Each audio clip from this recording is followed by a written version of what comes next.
Welcome to NRL 360, rugby league from every angle. Joining me again, the great Gordon Tallis, Dan Ganane and Dave Riccio. And it's official, Adam O'Brien is done at the Knights. We broke the story last night. 24 hours later, he's officially out of Newcastle. What's the latest? Yeah, boys, obviously it's a significant development. Another coach in the space of 1 week in the wake of Des Hasler's departure from the Titans. We now have Adam O'Brien finished up at the Newcastle Knights after 6 seasons. By mutual agreement, fellas, this came down today. I can tell you that Adam O'Brien fronted the playing group to reveal that he was stepping aside. And it allows very much, I would say it's very much an amicable split. I wouldn't say it's an ugly divorce or anything in that regard. Because we always hear mutual agreement. Yep. Not always, but often when you do hear mutual agreement, it's actually not a mutual agreement. Yep.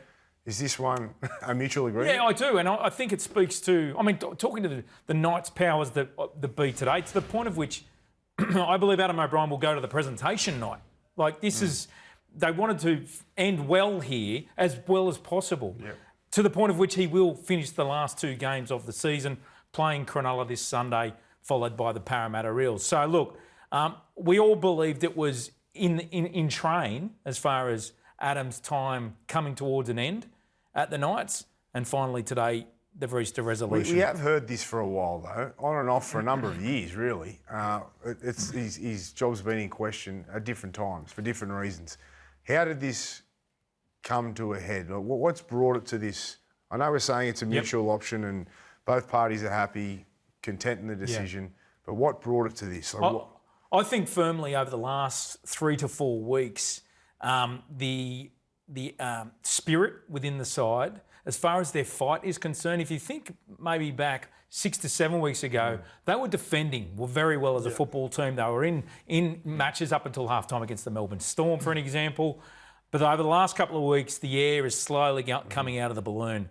And I think there's a realisation from Adam O'Brien too, that come round 1 next year, in Las Vegas, if he's still in that hot seat, guess what the headlines are? It's all about how the Newcastle Knights start.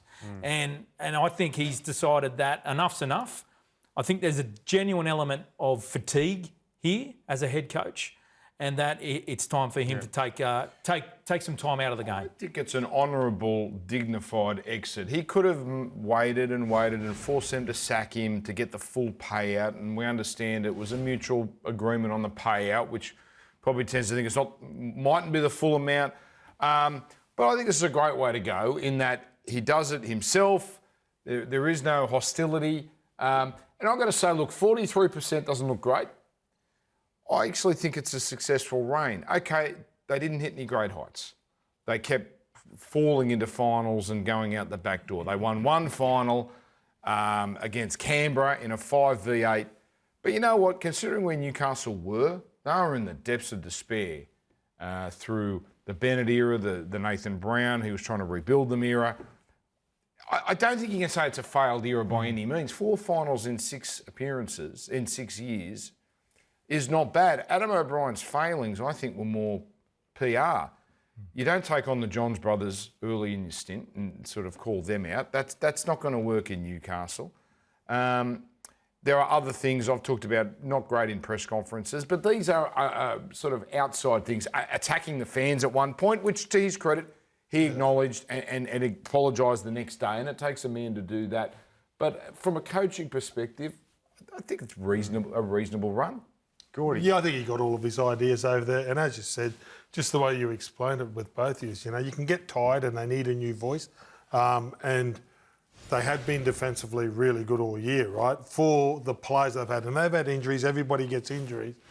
But the last month, I think it was up until the weekend, there was like 82 points in 5 games scored against them. So there was something that wasn't quite right. But who comes and replaces him? That's the big question. Replacing is one thing, and we'll get to that too, Gordy. But recruitment is another, and it's an area that they've struggled in, Dave.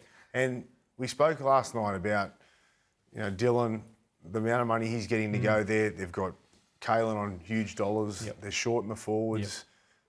halves, 9. You know, there's a few key positions they need to fill. Absolutely, Braith. And if I would argue that ever since Mitchell Pearce moved on, the Knights have never been able to recover with a key half to run that footy team.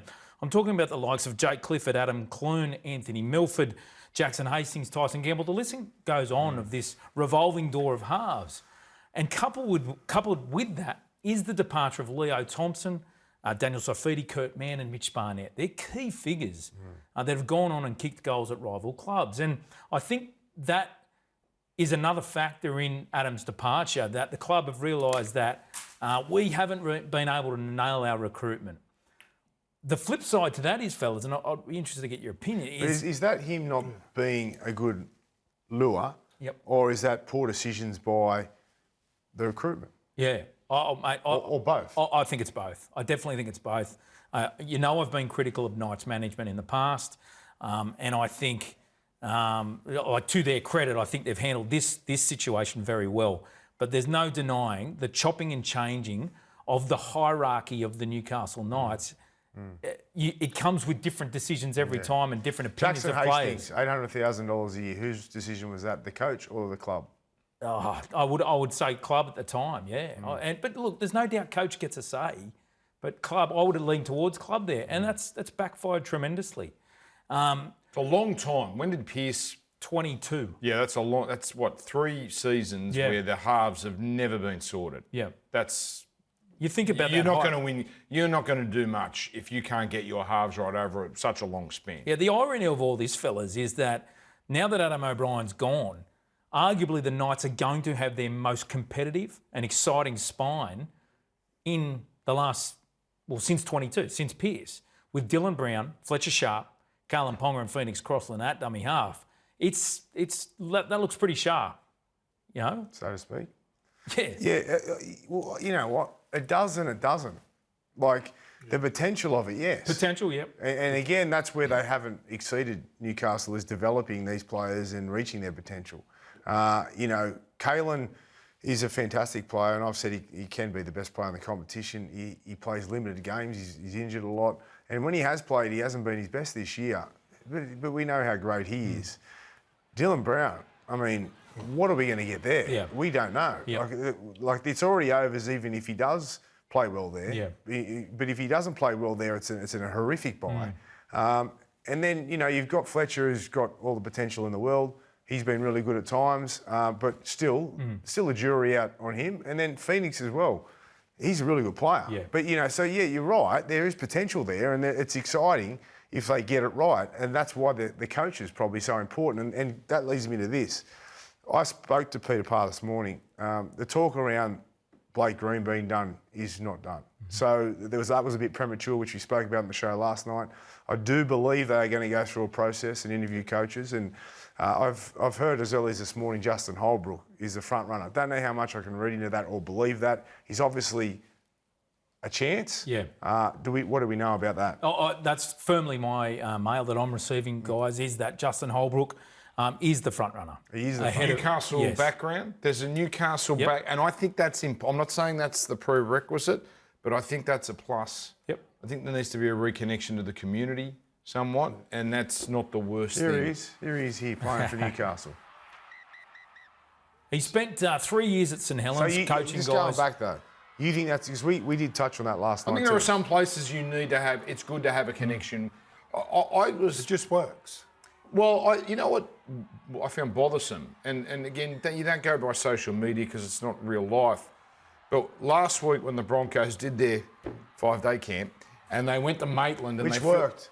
Hey, the proof's in the pudding. The proof's in the pudding. But they filled Maitland. They filled that showground. Now, let's be honest, they're there to see Reece Walsh.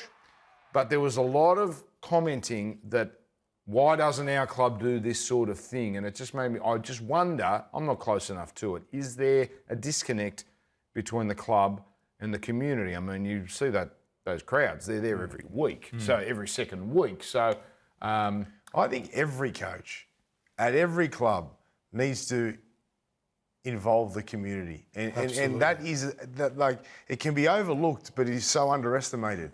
They are your people. They are who support you. They inspire the players. And they are why you play. So, like, I think any coach who goes in there, and especially in Newcastle could be coming last, and they'll have more than any other team coming last would have at their games. That's how loyal these fans are. So you've got to invest into them. And you're right, like having someone who's experienced Newcastle before and knows the town is definitely an advantage. But, you know, the thing is, like, Blake was front centre yesterday. Yeah. Now it's Holbrook, and that's only less than 24 hours. Yeah. It was 12 hours later Yeah. that Holbrook all of a sudden went past him in the horse race. Yeah. So, you know, we're going to get a lot of speculation here. Let's just talk about who we think are the options.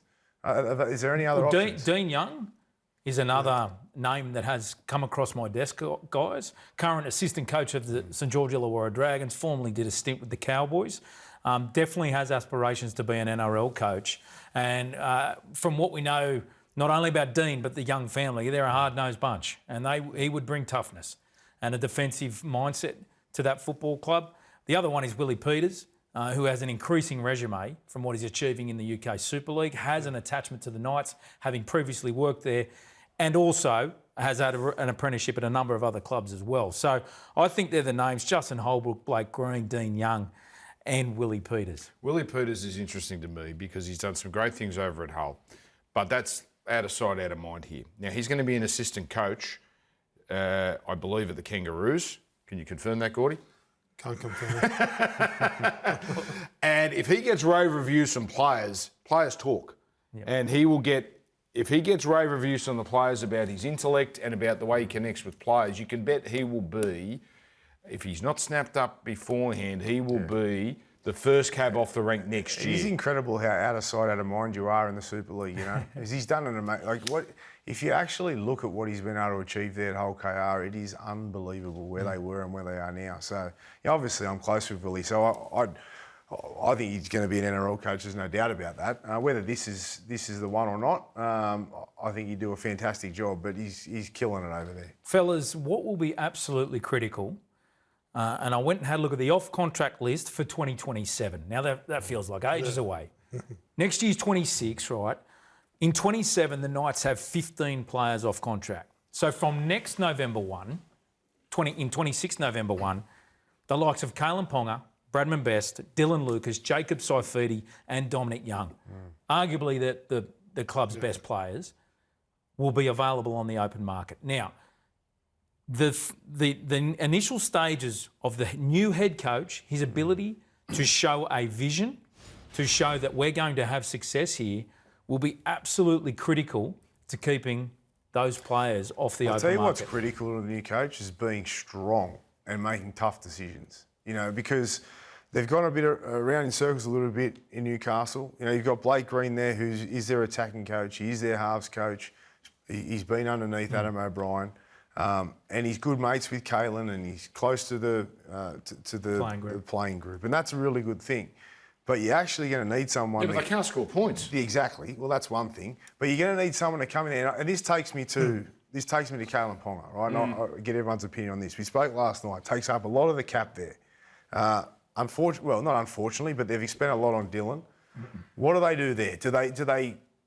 Here's the stats on Ponga. I mean, 54 games missing, playing 137, win percentage at 37% when they're missing, and 44% when he's playing. So it's not a huge difference for a player of his ilk. Yep. And average points there are similar when he plays and when he doesn't. Yeah. Now, the discrepancy there isn't that much for the amount of money that he's on. I love him, and I'm not saying get rid of him, but there's going to have to come a time there where Kalyn either steps up and steps up quick, or whoever comes in makes a tough decision. What do you do if you're the coach? What does the coach do when he comes in? Well, you want to keep your best players, and Kalyn Ponga is certainly one of those. I think they are. It proves slightly, but he's been Robinson Crusoe there. Yeah. I think they've lacked the number 7 since Mitchell Pearce sort of filled a gap, but since Andrew Johns left. So without the direction, and that club's lost a bit of direction on the footy. No one's debating his talent, and no one's debating how great he can be. But when you look at the numbers, they don't lie. No. They don't lie. So you take out that 10-game run in 23, and all of a sudden it's about even when he plays and when he doesn't play. Is he the fullback, bro? Like, would you entertain any thought of Yes. of putting him in the halves. I would entertain it. The only problem the last time was it was his defence and his position of his head. He got knocked out so many times. His timing was out, and they had to put him back because he was getting knocked out, and his technique wasn't good. But if you want your best player touching the ball, because they've always had a game plan in Newcastle of how to get the ball in the best spot on the field for Kalyn to then execute his style, his play, and be effective. Most of the time, they don't get it to him. They can't because their halves haven't been effective enough. But who knows if their next halves will be either. You know, I think it's So you're definitely moving an closer option. to the ball. You reckon Closer to moving the ball. 5-8. So Brown 7, Ponga 6. Yeah, you could do that. Yeah, yeah. I'm not saying do it, but I would think that it's an option. Thought, yeah. It's an option. Yeah.